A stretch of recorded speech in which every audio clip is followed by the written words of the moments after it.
So your question is the velocity of a particles depend upon the time t. ठीक है, according to the equation find the dimension of a b c d. आपको एक equation दी गई है, आपको a b c d इनका dimensions निकालना है. ये क्वेश्चन होगा प्रिंसिपल ऑफ होमोजेनिटी से. प्रिंसिपल ऑफ होमोजेनिटी क्या कहता है कि एक इक्वेशन में हर एक फिजिकल क्वांटिटी की डायमेंशन सेम होती है, हर एक टर्म की डायमेंशन सेम होती है. यहां पर कैसे? अरे v का डायमेंशन सेम होगा a के डायमेंशन से, और v का ही डायमेंशन सेम होगा bt के डायमेंशन से, और v का ही डायमेंशन सेम होगा c प्लस dt के डायमेंशन से.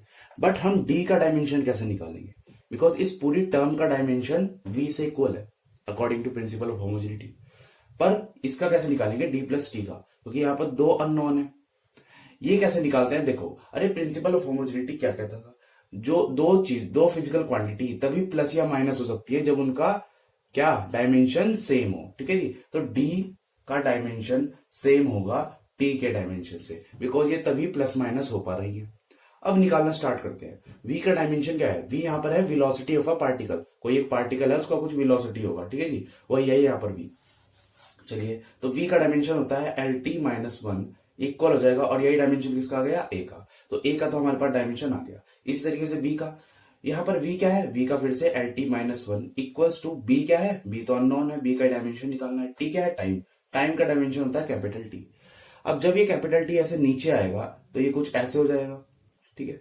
अब इस टी को भी अगर मैं नीचे ले आऊं तो ये टी का स्क्वायर हो जाएगा. ठीक है, इस टी को अगर नीचे ले आऊं तो ये टी का स्क्वायर हो जाएगा. अब पूरे के पूरे को ऊपर ले जाओ.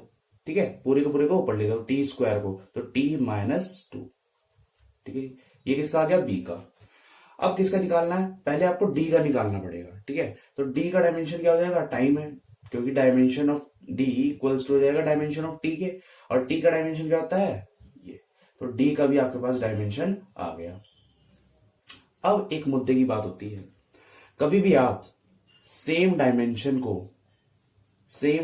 से प्लस करो, एक डायमेंशन को उसकी सेम डायमेंशन से प्लस करो, तो आंसर भी आपका वही डायमेंशन होता है, 2t नहीं होगा. और ये ऐसा क्यों होता है? सुनो, अरे क्या डायमेंशन डिपेंड करता है यूनिट पे. मान लो ये टाइम है, तो 2 सेकंड को अगर आप प्लस करोगे 3 सेकंड से, क्योंकि दोनों टाइम है ना, ये 2 सेकंड, ये 3 सेकंड, तो आंसर क्या क्या? 5 सेकंड. अब इसका डायमेंशन आप निकालोगे ना रिजल्ट का, अभी भी टी ही आएगा, क्योंकि टाइम जो यूनिट है वो भी अभी भी सेकंड ही है. ठीक है, तो इस वजह से ऐसा होता है.